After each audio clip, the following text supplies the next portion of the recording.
Hello viewers, welcome to our coaching channel Pareto পাঠশালা। তো আজকের এই ভিডিওটিতে আমরা জানুয়ারি 2026-এর কারেন্ট অ্যাফেয়ার্স নিয়ে আলোচনা করব।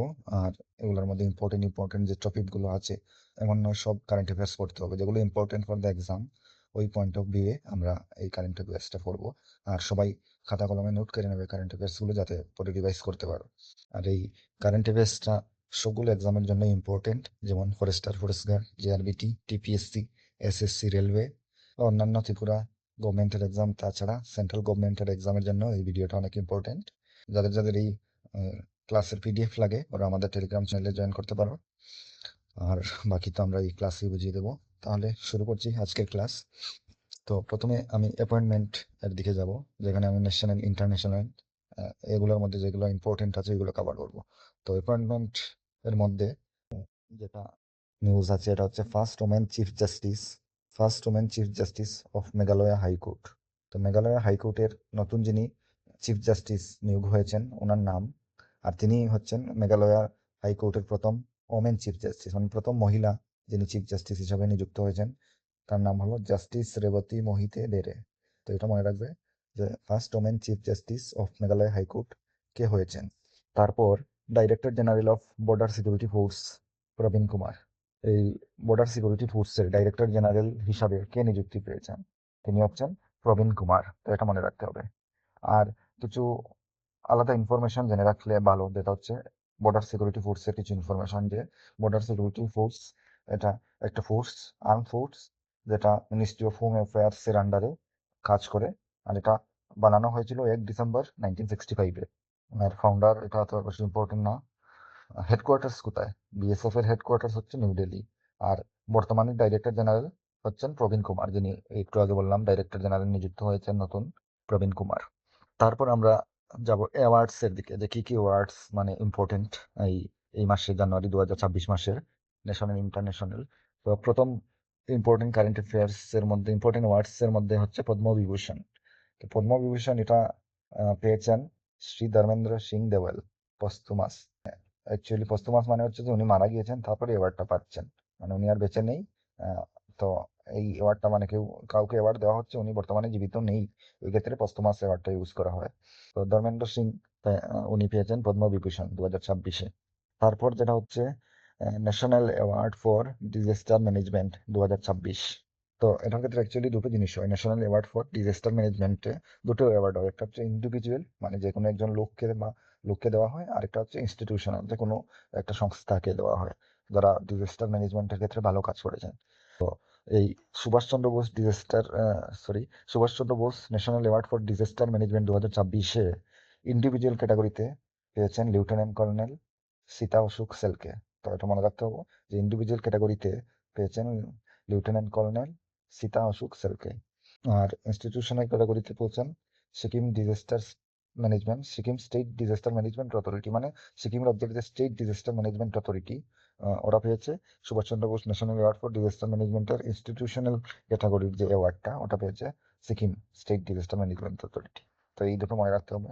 তারপর হচ্ছে যে Ashok Chakra, India's highest peace time gallantry award. তো মানে অশোক চক্র একটা অ্যাওয়ার্ড, মানে গ্যালেন্ট্রি অ্যাওয়ার্ড, মানে সাহসিকতার জন্য যে ভারতে অ্যাওয়ার্ড দেওয়া হয়, এগুলোর মধ্যে একটা হচ্ছে অশোক চক্র। তো এটা পেয়েছেন শুভাংশু শুক্লা। তিনি একটা, শুভাংশু শুক্লা হয়তো সবাই নিউজে শুনেছেন, উনি একটা স্পেস মিশনে গিয়েছেন, স্পেস মিশনের জন্য সিলেক্ট হয়েছিলেন ভারতের শুভাংশু শুক্লা। তো are the presidents police colour ব্র্যাকেটের নিশান, মানে এই প্রেসিডেন্টস পুলিশ কালার, এই ওয়ার্ডটা পেয়েছে সিকিম পুলিশ। তো এই দুটো মনে রাখতে হবে। আর সেপারেট একটা আমি ভিডিও নিয়ে আসবো, যেটার মধ্যে গ্যালেন্ট্রি ওয়ার্ড সম্বন্ধে আমি বুঝিয়ে দেবো, যে গ্যালেন্ট্রি ওয়ার্ড, কত ধরনের গ্যালেন্ট্রি ওয়ার্ড হয় ভারতে। তো এটার মধ্যে সবচেয়ে হাইয়েস্ট যেটা হচ্ছে, এটা হচ্ছে অশোক চক্র। তারপরে আরো আছে কীর্তি চক্র, সূর্য চক্র, তারপরে আরো 3টে আছে। তো এগুলো আমি সেপারেট একটা ভিডিওতে বুঝিয়ে দেবো। President Droupadi Murmu has approved the conferment of the Jeevan Raksha Padak series of awards 2025 on 30 person. তো এটার মধ্যে মনে রাখতে হবে, জীবন রক্ষা পদক এই অ্যাওয়ার্ড যে 2025-এর, এগুলো কতজন লোককে দেওয়া হয়েছে? তো 30 পার্সন, মানে 30 জন লোককে এই অ্যাওয়ার্ডটা দেওয়া হয়েছে। এটা মনে রাখতে হবে। তারপর doctor Chandrakant Lahariya becomes the first Indian to receive the Wiley research heroes prize 2025। তো এটা মনে রাখতে হবে, ডক্টর চন্দ্রকান্ত লাহারিয়া তাই না ফার্স্ট ইন্ডিয়ান হয়েছে, মানে প্রথম ভারতীয় যিনি উইলে রিসার্চ হিরোজ প্রাইজ 2025 পেয়েছে। গভর্নমেন্ট অ্যানাউন্সেস 131 পদ্ম অ্যাওয়ার্ডস ফর 2026। তো পদ্ম অ্যাওয়ার্ডস কতটা 2026 অ্যানাউন্স হয়েছে? 131। তো এটা মনে রাখতে হবে। প্লাস পদ্ম অ্যাওয়ার্ডস এর মধ্যে আহ, যদি ত্রিপুরার কেউ পদ্ম অ্যাওয়ার্ডস পেয়ে থাকে তাহলে ওটাও রাখতে হবে। তো এটা আমি নিচে লিখে দিয়েছি যে পদ্ম অ্যাওয়ার্ডস এর মধ্যে 3টে অ্যাওয়ার্ডস হয়, পদ্মবিভূষণ, পদ্মভূষণ আর পদ্মশ্রী। যে পদ্মশ্রী পেয়েছেন ত্রিপুরা থেকে যিনি, ওনার নাম হচ্ছে নরেশচন্দ্র দেববর্মা। তিনি লিটারেচার আর এডুকেশনের মধ্যে ত্রিপুরা থেকে পদ্মশ্রী পেয়েছেন। তো এটার মধ্যে মানে এবার মনে রাখতে হবে ত্রিপুরার থেকে পদ্মশ্রী পেয়েছেন শ্রী নরেশচন্দ্র দেববর্মা। ঠিক আছে, এটা শেষ। তারপরে president Droupadi Murmu approve gallantry award for 70 armed forces personnel. মানে এই বছর আবার গ্যালেন্ট্রি অ্যাওয়ার্ড কতজন আর্ম ফোর্সকে দেওয়া হয়েছে? তো 70 আর্ম ফোর্সেসকে গ্যালেন্ট্রি অ্যাওয়ার্ডস দেওয়া হয়েছে। আর গ্যালেন্ট্রি অ্যাওয়ার্ডস এটা রিপাবলিক ডের দিনে মানে এগুলো অ্যানাউন্স করা হয়। তো এই বছরও 26 জানুয়ারি রিপাবলিক ডের দিন এগুলো অ্যানাউন্স করা হয়েছে। তাছাড়া পদ্ম অ্যাওয়ার্ডসগুলো রিপাবলিক ডের দিনই অ্যানাউন্স করা হয়। তারপর গভর্নমেন্ট স্কিমের দিকে প্রথম যেটা স্কিম এটা হলো উলগম উঙ্গল কাইল স্কিম। তো এই স্কিমটা কোন স্টেটের, কোন রাজ্য এই স্কিমটা এনেছে? তামিলনাড়ু। তো তামিলনাড়ুর স্কিম এটা। আর এই স্কিমের মধ্যে স্কিমটা কি? স্কিমে distribute free laptop to college students. তো ফ্রি ল্যাপটপ কলেজ পড়ুয়াদের দেওয়া হবে। এই স্কিমটা এনেছে তামিলনাড়ু, উলগম মঙ্গল কাইল স্কিম। তারপর সেকেন্ড স্কিম যেটা হলো এটা হলো আক্কা পড়ে স্কিম। তো আক্কা পড়ে স্কিম এটা কর্ণাটকা লঞ্চ করেছে। Preventing violence, harassment, exploitation and social evil such as child marriage. তো চাইল্ড ম্যারিজ, তারপর ভায়োলেন্স এগেনস্ট উমেন, মানে violence against women, harassment, exploitation, এগুলোর জন্য এই স্কিমটা এনেছে। তো এখানে মনে রাখতে হবে যে আক্কা পড়ে স্কিম কোন স্টেট এনেছে? কর্ণাটকা। এটা মনে রাখার সহজ উপায় হচ্ছে আক্কা মানেই কান্নাডা ল্যাঙ্গুয়েজে আক্কা মানে হচ্ছে দিদি। তো আক্কা পড়ে স্কিম কর্ণাটকা। তারপর মুখ্যমন্ত্রীর এটি কলি দতি পাট স্কিম। এই স্কিমটা আসামের। তো এই ল্যাঙ্গুয়েজটা দেখে বোঝা যাচ্ছে যে এটা আসামিস ল্যাঙ্গুয়েজ। মুখ্যমন্ত্রীর এটি কলি দতি পাট স্কিম কোন স্টেট থেকে লঞ্চ করা হয়েছে? আসাম থেকে। তারপর যদি আমরা সামিটস বা কনফারেন্সের দিকে দেখি, তো এখানে আমাদের কিছু ইম্পর্টেন্ট সামিটস মনে রাখতে হবে। যেখানে হচ্ছে প্রগতি মিটিং, 50th প্রগতি মিটিং। কত নম্বর? 50তম। 50th প্রগতি মিটিং কোথায় হয়েছিল? নিউ দিল্লিতে। আর বাকি এগুলো একটু পড়ে রাখলেই হবে যে ওই মিটিংয়ে কি ডিসকাস হয়েছিল, এগুলো এখান থেকে দেখে নিলেই হবে। তারপরও মোস্ট ইম্পর্টেন্ট হচ্ছে যে মানে মিটিংটা কোথায় হয়েছে, কোন মিটিং আর কোথায় হয়েছে। তাহলে 50th প্রগতি মিটিং নিউ দিল্লিতে হয়েছে। তারপর ব্রিক্স প্রেসিডেন্সি ফর 2026, মানে 18তম ব্রিক্স প্রেসিডেন্সি মিট 2026 যেটা হয়েছিল, এটা ইন্ডিয়াতে হয়েছে। আর এখানে মনে রাখতে হবে যে এটার থিম কি। তো এটার থিম ছিল building for resilience, innovation, cooperation and sustainability. Ninth international spice conference, ISC. Ninth international spice conference কোথায় হয়েছে? কোচি। কোচি কেরালাতে। তো ইন্টারন্যাশনাল স্পাইস কনফারেন্স কোচি কেরালাতে হয়েছে। অ্যাকচুয়ালি কেরালা এসব স্পাইসের জন্য মানে ফেমাস। ওইখানে স্পাইস উৎপাদন খুব ভালো হয়, মশলাপাতি। তারপর ভারত ইলেকট্রিসিটি সামিট, এটা হয়েছে ইন্ডিয়াতেই হয়েছে। Bharat electricity summit 2026। তারপর একটা এগ্রিমেন্ট। এগ্রিমেন্ট বলতে এখানে বোঝায় যে কোনো কান্ট্রির সাথে যদি ইন্ডিয়া কোনো এগ্রিমেন্ট করে যে কোনো একটা ট্রেড বা কোনো ইনভেস্টমেন্টের ক্ষেত্রে, ওগুলো এগ্রিমেন্টের মধ্যে আসে। তো এখানে একটাই important, India and UAE, United Arab Emirates. তো India and UAE agreed to double bilateral trade over $200, $200 billion by 2032। মানে 2032-র মধ্যে, মানে ইন্ডিয়া আর ইউএই এর মধ্যে যে বাইলেটারাল ট্রেড, মানে যে ব্যবসা বাণিজ্য কান্ট্রির মধ্যে, এই ব্যবসা বাণিজ্যের টোটাল ভ্যালু $200 বিলিয়নেরও উপরে করার জন্য একটা টার্গেট নেওয়া হয়েছে বাই 2032, মানে 2032-এর মধ্যে। তো এখানে নিউক্লিয়ার রিয়েক্টর, মানে নিউক্লিয়ার রিসার্চের দিকে একটু মানে কোঅপারেশনটা একটু বাড়বে। তো এখানে মনে রাখতে হবে যে India and UAE agreed to double the bilateral trade. Bilateral trade মানে ইমপ্রুভ করার জন্য একটা এগ্রিমেন্ট করেছে। তারপর আমরা আসবো ন্যাশনাল নিউজের দিকে। ন্যাশনাল মানে ভারতের কি কি যে ইম্পর্টেন্ট নিউজ এখানে কভার করব। তো প্রথম নিউজ হচ্ছে যে রাজস্থান লঞ্চেস ই স্বাস্থ্য সংবাদ digital platform to strengthen medical education governance. তো পরীক্ষাতে এরকম আসতে পারে যে ই স্বাস্থ্য সংবাদ, এই ডিজিটাল প্ল্যাটফর্মটাকে লঞ্চ করেছে। তো এটা লঞ্চ করেছে রাজস্থান। তারপর army hospital creates history with India's first 3D flex aqueous angiography with I stand. তো পরীক্ষাতে এরকম আসতে পারে যে India's first 3D flex aqueous angiography কারা মানে করেছে? তাহলে আর্মি হসপিটাল। তারপর মুখ্যমন্ত্রী মাতৃবন্দনা যোজনা কমপ্লিটস 9 ইয়ার, মানে মুখ্যমন্ত্রী মাতৃবন্দনা যোজনা যেটা PMMBY নামে পরিচিত, ওইটার 9 ইয়ার কমপ্লিট হয়েছে। তো PMMBY যেটা লঞ্চ হয়েছিল, ওইটা লঞ্চ হয়েছিল 2017-এ 2017 ওই টাইমে এটা লঞ্চ হয়েছিল। ওইটাতে ওইটাতে প্রেগনেন্ট মহিলাদের ক্যাশ বেনিফিট দেওয়া হবে। ক্যাশ বেনিফিট কত দেওয়া হবে? 5,000, মানে 5,000 টাকা ক্যাশ বেনিফিট দেওয়া হবে। তো এটা ছিল স্কিম। ওই ক্যাশ বেনিফিটটা ছিল যে ওরা যাতে ওদের যে চেক আপগুলো আছে প্রেগনেন্সির টাইমে, ওই চেক আপগুলো যাতে ওই টাকা দিয়ে করায়, বা ওই চেক আপগুলো করাতে যাতে হেল্প হয়। আর ত্রিপুরার ক্ষেত্রে ওই পিএমএমবিওয়াইয়ের সাথে আরেকটা স্কিম যেটা জুড়ে আছে, ওটা হচ্ছে জননী সুরক্ষা যোজনা। তো ওইটার মধ্যে 1,000 টাকা করে দেওয়া হয় ত্রিপুরাতে। তারপর যেটা নিউজ সেটা হলো Goa to get third district name Kushavati, Quepem to be its headquarter. তো তৃতীয় ডিস্ট্রিক্ট গোয়া রাজ্যের তৃতীয় ডিস্ট্রিক্ট যেটা নামকরণ করা হয়েছে সেটা হচ্ছে কুশাবতী। আর ওইখানে হেডকোয়ার্টার হচ্ছে, মানে ডিস্ট্রিক্ট হেডকোয়ার্টার হচ্ছে কিউপাম। তারপর India's first Vande Bharat sleeper train, মানে ভারতের প্রথম বন্দে ভারত স্লিপার ট্রেন। এতদিন কি মানে বন্দে ভারত স্লিপার ট্রেন হতো না, ওটা জাস্ট মানে বসে যাওয়া আসা করার জন্য। স্লিপার মানে মানে ঘুমানোর সুবিধা আছে।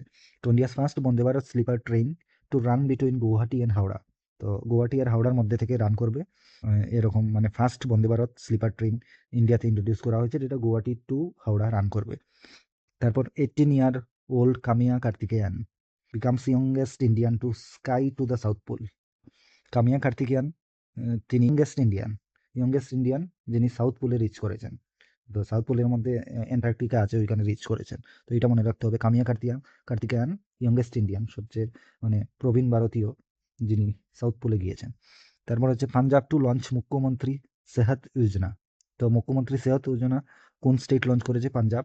তো এটার মধ্যে দিয়ে free cashless medical treatment up to 10 lakh per family. তো এটা পাঞ্জাব লঞ্চ করেছে মুখ্যমন্ত্রী সেহত যোজনা, যেটাতে ফ্রি ক্যাশলেস মেডিকেল ট্রিটমেন্ট দেওয়া হবে। আর ওই মেডিকেল ইন্স্যুরেন্সটা হচ্ছে 10 লাখ পার ফ্যামিলি। আর এমনিতে যেটা ইন্ডিয়াতে যেটা স্কিম আরেকটা আছে, যেটা পিএম যে ওয়াই নামে পরিচিত, প্রধানমন্ত্রী জন আরোগ্য যোজনা, ওইটার মধ্যে দিয়ে কিন্তু 5 লাখ পার ফ্যামিলি দেওয়া হয় ইন্স্যুরেন্স। তারপর Assam becomes first state to constitute 8 state pay commission head of 7 pay commission expiry. তো মানে আসাম এই সবচেয়ে প্রথম স্টেট যে নাকি 8 স্টেট পে কমিশন কমিটি গঠন করেছে। যেটা 7 পে কমিশন ছিল, ওটা জেনারেলি ওইটা শেষ হওয়ার সময়ই এটা ক্রিয়েট করতে হয়। তো 7 পে কমিশনের শেষ হওয়ার অনেক বহু আগেই আসাম কিন্তু এই 8 স্টেট পে কমিশন গঠন করে ফেলেছে। তারপর India losses 166 tiger in 2025, Madhya Pradesh record highest deaths. তো টাইগার যে মানে আরও 166 টাইগার ডেথ হয়েছে, মানে 2025 সালে টোটাল 166 163 টাইগারটা মারা গিয়েছে। এর মধ্যে সবচেয়ে বেশি যেখানে মারা গিয়েছে এটা হচ্ছে মধ্যপ্রদেশ। তারপর তামিলনাডুস ফার্স্ট জালিকাত্তু ইভেন্ট অফ 2026 বিগিনস এট তাচ্চানকুরিচি। তো এই জায়গায় তামিলনাড়ুর প্রথম জালিকাত্তু যে ফেস্টিভ্যাল, তো জালিকাত্তু ফেস্টিভ্যাল কোন স্টেটের? তামিলনাড়ুর। তারপর হচ্ছে যে Jaipur to host 78th Army Day প্যারেডে অন জানুয়ারি 15। তো 78th আর্মি ডে প্যারেড যেটা, এটা জয়পুরে হবে, এটা মনে রাখতে হবে। তারপর India becomes world's largest rice producer. তো ভারতের মধ্যে না, মানে বিশ্বের মধ্যে প্রথম মানে যে সবচেয়ে বড় রাইস প্রডিউসার, যে মানে ভাতের উৎপাদন, রাইস চালের উৎপাদন করে, সেটা হচ্ছে ইন্ডিয়া হয়ে গেছে। তো তার আগে ছিল চায়না। তো চায়নাকে এখন মানে ওভারটেক করে এখন ইন্ডিয়া হচ্ছে মানে বিশ্বের সবচেয়ে বড় রাইস প্রডিউসার। তারপর তারপর হচ্ছে গান Nagai festival of কাবুই community begins in Manipur. তো নিউ ইয়ারের টাইমে এটা হয়। তো নিউ ইয়ার টাইমের যে ফেস্টিভ্যাল, গান নাগাই ফেস্টিভ্যাল, এটা মণিপুরে শুরু হয়েছে। আর এটা কোন কমিউনিটির ফেস্টিভ্যাল? এটা হচ্ছে কাবুই কমিউনিটির ফেস্টিভ্যাল। তাহলে এইটা ইম্পর্টেন্ট, গান Nagai festival belongs to which community, এরকম এক্সামে কোয়েশ্চন আসবে। তো এটা কাবুই কমিউনিটি। আর গান নাগাই ফেস্টিভ্যাল কোন স্টেটের? মণিপুরের। তারপর ইন্ডিয়ান আর্মি লঞ্চেস রেডিও সঙ্গম টু স্ট্রেংথেন বর্ডার কমিউনিকেশন। তো বর্ডার কমিউনিকেশন স্ট্রেংথেন করার জন্য, মানে আর শক্তিশালী করার জন্য কমিউনিকেশন, ইন্ডিয়ান আর্মি লঞ্চ করেছে রেডিও সঙ্গম। তো রেডিও সঙ্গম কে লঞ্চ করেছে? Indian army. Siddaramaiah becomes longest serving chief minister of Karnataka. তো কর্ণাটকার যে চিফ মিনিস্টারের মধ্যে সবচেয়ে বেশি যে সার্ভ করেছে, ইনি হয়ে গিয়েছেন সিদ্ধারামাইয়া। তারপর India becomes first country to commercially produce biobitumen for sustainable road construction.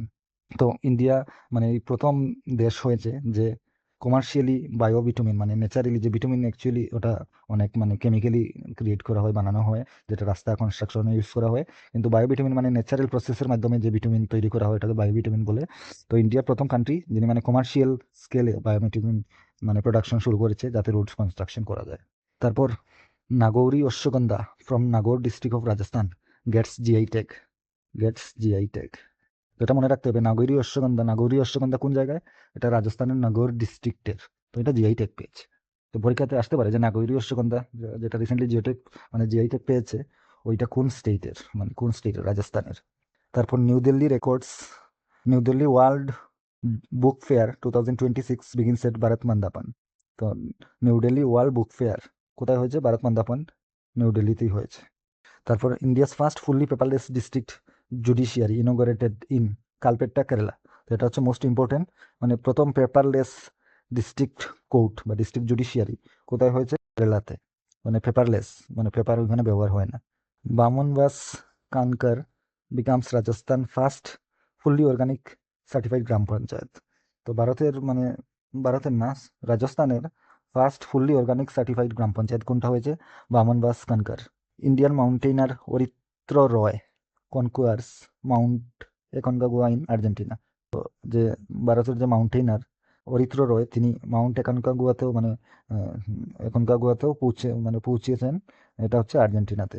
তারপর যেটা হচ্ছে Makaravilakku festival celebration commences at Sabarimala temple in Kerala. তো কেরালার সবরিমালা টেম্পলে এই ফেস্টিভ্যালটা, মাকারাবিলাক্কু ফেস্টিভ্যাল, এটা স্টার্ট হয়েছে। তো এই ফেস্টিভ্যালটা কোন জায়গায় হয়? সবরিমালা টেম্পল, কেরালা।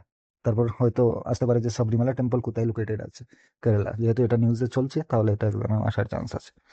তারপর Punjab police launches operation Prahaar to dismantle gangster networks across the state. তো পাঞ্জাব পুলিশ লঞ্চ করেছে operation Prahaar. Operation Prahaar, Punjab police. Ponduru khadi a cotton fabric from Andhra Pradesh receives GI tag. তো পন্ডুরু খাদি, যেটা অন্ধ্রপ্রদেশের, সেটা জিআই ট্যাগ পেয়েছে। এটা একটা মানে কাপড়ের fabric. PM Modi addresses Bagurumba Dwhou 2026 in Assam. এটা আমরা সবাই জানি যে বাগুরুম্বা দাহৌ যে ফেস্টিভ্যাল, এটা কোথায় সেলিব্রেট হয়? আসামে। Election Commission launches ECI net digital platform. তো এটা আসতে পারে যে ইসিআই নেট ডিজিটাল প্ল্যাটফর্ম কে লঞ্চ করেছে? Election Commission. Lucknow becomes UP's first zero fresh waste dump city. তো ইউপিস ফার্স্ট মানে উত্তরপ্রদেশের প্রথম zero fresh waste dump city কোনটা? Lucknow. Punjab launches first dog sanctuary in Ludhiana as a pilot project. তো মানে first dog century, আমরা তো বার্ড সেঞ্চুয়ারিও শুনেছি, মানে ডগ সেঞ্চুয়ারি মানে ভারতে এই প্রথমবার যেটা পাঞ্জাব লঞ্চ করেছে। Punjab launches first dog sanctuary in Ludhiana. তো পাঞ্জাব লঞ্চ করেছে first dog century. Simran Bala becomes first women CRPF officer from Rajouri. মানে ভারতের প্রথম ওমেন সিআরপিএফ অফিসার কে হচ্ছেন? সিমরন বালা। India ranks 8th in global AI investment. তো গ্লোবাল এআই ইনভেস্টমেন্ট বলে একটা র্যাঙ্কিং হয়, যেখানে দেখা হয় যে মানে এআই আর এআই এর যে ইনফ্রাস্ট্রাকচার, ওইখানে মানে কে কত ইনভেস্ট করছে, কোন কান্ট্রি কি মানে কত অ্যামাউন্ট ইনভেস্ট করছে। তো এইটার মধ্যে ইন্ডিয়ার র্যাঙ্ক এসেছে 8th। আর এই র্যাঙ্কটাকে বের করে মানে কোন ইনস্টিটিউট এই র্যাঙ্কটা নিয়ে আসে? এটা হচ্ছে world economic forum white paper বলে, WEF white paper. Madhya Pradesh to observe 2026 S year of agriculture. তো মধ্যপ্রদেশ 2026কে ইয়ার অফ এগ্রিকালচার মানে কৃষিকাজের সাল হিসাবে অবজার্ভ করছে। ঠিক? আর এই থিমটা ওরা নিয়েছে প্রসপেরাস ফার্মার, প্রসপেরাস স্টেট। তারপর ইন্টারন্যাশনাল কারেন্ট অ্যাফেয়ার্সের দিকে দুটো মানে ইম্পর্টেন্ট দুটোই আছে, যেখানে হচ্ছে Finke river. Finke river recognised as world's oldest flowing river. তো মানে বিশ্বের প্রাচীনতম মানে রিভার হিসাবে রিকগনাইজ হয়েছে ফিনকে রিভার। তো ফিনকে রিভার কোথায় আছে? ওটা অস্ট্রেলিয়াতে আছে। আর সেকেন্ড যেটা হচ্ছে India send 7.5 tons of life saving cancer medicines to Kabul as part of health care cooperation. তো বিভিন্ন সময়ে অনেক কান্ট্রিকে ইন্ডিয়া সাহায্য করে যায় কোনো যে কোনো ইমার্জেন্সিতে, বিশেষ করে মেডিকেল ইমার্জেন্সিতে আমরা ইন্ডিয়া অনেক সাহায্য করে বিভিন্ন কান্ট্রিকে। তো এই ক্ষেত্রে মানে life saving cancer medicine Kabul এ পাঠিয়েছে ইন্ডিয়া। কাবুল হচ্ছে আফগানিস্তানের একটা সিটি, ওইখানে মানে আফগানিস্তানে পাঠিয়েছে লাইফ সেভিং মেডিসিন, যেটা ক্যান্সারের। তারপর চলে আসছি স্পোর্টসের দিকে। স্পোর্টস মানে খেলাধুলার কি কি ইম্পর্টেন্ট নিউজে ছিল। তো প্রথম হচ্ছে যে Deepti Sharma becomes highest wicket taker. Deepti Sharma becomes highest wicket taker in women T20 আইস। ওমেন মহিলাদের যে T20 ক্রিকেটের মধ্যে Deepti Sharma highest wicket taker হয়েছে। তারপর PM Narendra Modi inaugurates 72nd national volleyball tournament in Varanasi. তো বারাণসীতে 72nd ভলিবল টুর্নামেন্ট হবে, এটা ইনোগ্রেট করেছেন Narendra Modi. Nihal Sarin clinches Tata steel chess India 2026 open rapid title. তো এই যেটা চেসের যেটা একটা মানে tournament, Tata steel chess India 2026 open David title, এটা মানে কে জিতেছেন? এটা নিহাল সরিন। বিদর্ভা ক্লিনচেস দেয়ার মেইডেন বিজয় হাজারে ট্রফি 25-26। তো এটা একটা tournament, Vijay Hazare trophy cricket tournament. তো এটাতে 25-26 এই বছরের টুর্নামেন্টে বিদর্ভ জিতেছে। আর কাদের হারিয়েছে? সৌরাষ্ট্র টিমকে। তারপর চলে আসছি অবিচুয়ারিতে, এটা হচ্ছে মাধব গাডগিল, যিনি মারা গিয়েছেন। তিনি পরিচিত ছিলেন ওয়েস্টার্ন ঘাটের যে ইকোলজিক্যাল সিগনিফিকেন্স, এইটা মানে ওইটার উপরে উনি কাজ করেছিলেন। তো ওই কাজের জন্য উনি খুব ফেমাস ছিলেন, মাধব গাডগিল, যিনি রিসেন্টলি মারা গিয়েছেন। তো ইনি ছিলেন ইকোলজিস্ট মাধব গাডগিল। তারপর বুকস অ্যান্ড অথর্সের দিকে যদি যাই, কোনো বই লঞ্চ হয়েছে নাকি বা কোনো নিউজে কোনো বই ছিল, তো এর মধ্যে একটা বই ছিল যেটা উর্দু বুক, কুতবাত ই মোদি লাল কিলা কি ফসল সে। তো এই বইটা union education minister Shri Dharmendra প্রধান রিলিজ করেছেন। তো পরীক্ষাতে আসতে পারে যে এই বইটা কে রিলিজ করেছে? ধর্মেন্দ্র প্রধান, যিনি ভারতের এডুকেশন মিনিস্টার। তারপর আমরা চলে আসছি আস্তে আস্তে লাস্টের দিকে। তো এখানে হচ্ছে যে জানুয়ারি মাসে কি কি ইম্পর্টেন্ট ডে ছিল, আমরা যে ইম্পর্টেন্ট ডেগুলো বানাই বিভিন্ন মান্থে, তো এইগুলোর মধ্যে জানুয়ারিতে যে ডেগুলো হয়েছিল, যেটা ছিল 1 জানুয়ারিতে হয়েছে গ্লোবাল ফ্যামিলি ডে। 1 জানুয়ারিতে আবার ডিআরডিও ডেও আছে। তো ডিআরডিও ডে মানানো হয় এটা, যেমন ডিআরডিও এস্টাবলিশ হয়েছিল, মানে বানানো ডিআরডিও অ্যাকচুয়ালি এস্টাবলিশ হয়েছিল জানুয়ারি 1, 1958। এটা কিন্তু অনেক ইম্পর্টেন্ট জিকে, যে ডিআরডিও কবে এস্টাবলিশ হয়েছে? জানুয়ারি 1, 1958। তো 2 জানুয়ারিতে ওয়ার্ল্ড ইন্ট্রোভার্ট ডে। এখানের মধ্যে ইম্পর্টেন্ট হচ্ছে DRDO day, global family day যেটা ইম্পর্টেন্ট, আর ওয়ার্ল্ড ইন্ট্রোভার্ট ডে 2 জানুয়ারি, এটা মোটামুটি একবার পড়ে নিলে হবে। আর তারপর আরেকটা ইম্পর্টেন্ট ডে হচ্ছে 4 জানুয়ারি, ওয়ার্ল্ড ব্রেইলি ডে। তো ওয়ার্ল্ড ব্রেইলি ডে মানে মানানো হয় এটা, ওই লুইস ব্রেইলি নামে একজন লোক ছিলেন, ওনার বার্থ অ্যানিভার্সারি হিসাবে মানানো হয়। তিনি ব্রেইলি সিস্টেম আবিষ্কার করেছিলেন, যাতে যারা ব্রেইলি সিস্টেম হচ্ছে কিন্তু মানে যারা অন্ধ ব্যক্তি বা অন্ধ লোক যাতে পড়াশোনা করতে পারে, ওই একটা সিস্টেম আছে, ওইটা গুগলে সার্চ করলেই দেখবে যে ব্রেইলি টেকনিক। তো ওই টেকনিকটা উনি নিয়ে এসেছিলেন। তো এর জন্য ওনার নামে ওনার বার্থ অ্যানিভার্সারিতে ওয়ার্ল্ড ব্রেইলি ডে মানানো হয় 4 জানুয়ারিতে। তারপর হচ্ছে 9th জানুয়ারিতে এনআরআই ডে মানানো হয়, ওই প্রবাসী ভারতীয় দিবস বা এনআরআই ডে 9th জানুয়ারিতে মানানো হয়। তো এটা মানানো হয়, এটা যারা হিস্ট্রি পড়েছে ওরা জানে যে ওই 9 জানুয়ারি 2015 না 1915, 9th জানুয়ারি 1915তে গান্ধীজি আফ্রিকা থেকে ভারতে রিটার্ন করেছিলেন, ইন্ডিয়াতে রিটার্ন করেছিলেন, ইন্ডিয়ার মানে ভারতের যে স্বাধীনতার যুদ্ধে মানে অংশগ্রহণ করার জন্য। তো ওই 9 জানুয়ারি 1915কে এনআরআই ডে হিসাবে মানানো হয়। আর এই বছরের থিমটা মনে রাখার চেষ্টা করবে, এটা হচ্ছে ডায়াসপোরাস কন্ট্রিবিউশন টু এ বিকশিত ভারত। আর তার আগে ব্রেইলি ডেতে ছিল bridging accessibility in a digital first world. তো যদি কোনো ইম্পর্টেন্ট ডে এর এগেনস্টে কোনো থিম থাকে, যে থিম ছিল ওই ডে এর, তাহলে ওইটা মনে রাখতে হবে। তারপর হচ্ছে ওয়ার্ল্ড হিন্দি ডে, এটা 10 জানুয়ারিতে মানানো হয়। এটার থিম ছিল promoting Hindi on global platforms. তারপর 12 জানুয়ারি ন্যাশনাল ইউথ ডে, এটার থিম ছিল ignite the self, impact the world. আর ন্যাশনাল ইউথ ডে কেন মানানো হয়? ওটা স্বামী বিবেকানন্দের বার্থ অ্যানিভার্সারিতে মানানো হয় ন্যাশনাল ইউথ ডে। তারপর একটা ইম্পর্টেন্ট উইক ছিল 11 থেকে 17 জানুয়ারি, এটা ন্যাশনাল রোড সেফটি উইক হিসাবে মানানো হয়। তারপর 15 January 15 January 8th army day. তো আর্মি ডে মানানো হয় 15 জানুয়ারিতে, আর এটার থিম ছিল year of networking and data centricity. তারপর 16 জানুয়ারিতে ন্যাশনাল স্টার্ট আপ ডে, এটা মোটামুটি ইম্পর্টেন্ট আছে। তারপর 21 জানুয়ারিতে foundation day of Tripura, Manipur and Meghalaya. তো এটা অ্যাকচুয়ালি মানে 21 জানুয়ারি 1972-তে 3টি ত্রিপুরা, মণিপুর আর মেঘালয়, এই 3টি রাজ্য পূর্ণ রাজ্যের মর্যাদা পায়। তো 21 জানুয়ারি ফাউন্ডেশন ডে হিসাবে মানানো হয়। ত্রিপুরাতে আমরা মানাই যেমন স্টেটহুড ডে হিসাবে মানাই পূর্ণ রাজ্য দিবস 21 জানুয়ারি। তারপর 23 জানুয়ারি হচ্ছে পরাক্রম দিবস। তো পরাক্রম দিবস এটা মানানো হয় ওই নেতাজি সুভাষচন্দ্র বোসের বার্থ অ্যানিভার্সারি দিনে, পরাক্রম দিবস। তারপর 24 জানুয়ারি, এটা খুব বেশি important, national girl child day 24 জানুয়ারিতে মানানো হয়। এই বছরের থিম ছিল এম্পায়ারিং এভরি ডটার, বিল্ডিং এ স্ট্রঙ্গার ইন্ডিয়া। তারপর 25 জানুয়ারিতে মানানো হয় ন্যাশনাল ভোটার্স ডে, এইবারের থিম ছিল মাই ইন্ডিয়া মাই ভোট। তারপর 25 জানুয়ারিতে ন্যাশনাল ট্যুরিজম ডেও মানানো হয়, এটার থিম ছিল rural and community centric tourism. তারপর 30 জানুয়ারিতে মার্টিয়ার্স ডে মানানো হয়। তারপর আবার 30 জানুয়ারিতে ওয়ার্ল্ড লেপ্রসি ডেও মানানো হয়। তো এই বছরের থিম ছিল leprosy is curable with leprosy is curable, the real challenge is stigma. তো এই ছিল মোটামুটি আমরা মানে আমাদের এই জানুয়ারি 2026-এর কারেন্ট অ্যাফেয়ার্সের ইম্পর্টেন্ট টপিক, যেগুলো mostly important for any government exam including SSC বা সেন্ট্রাল গভর্নমেন্ট জব। তাছাড়া ত্রিপুরারও বিভিন্ন জবের জন্য ইম্পর্টেন্ট। তো তোমরা যারা এই চ্যানেলের বলতে এই ভিডিওটার পিডিএফ চাও আমাদের টেলিগ্রামে জয়েন করবে, টেলিগ্রামে এটার পিডিএফ পেয়ে যাবে। তাছাড়া প্রিন্টেবল পিডিএফ লাগলেও আমাদের সাথে কন্ট্যাক্ট করতে পারো। আমাদের ফোন নাম্বার হচ্ছে 8131838316। এই নাম্বারে কন্ট্যাক্ট করতে পারো যে কোনো কিছুর জন্য। তাহলে থ্যাংক ইউ আমাদের এই ভিডিওটা দেখার জন্য, আর সবার সাথে এই ভিডিওটা শেয়ার করে দেবে। আর ভিডিও ভালো লাগলে অবশ্যই আমাদের ভিডিওতে লাইক করবে এবং আমাদের চ্যানেলটা সাবস্ক্রাইব করবে। তো থ্যাংক ইউ।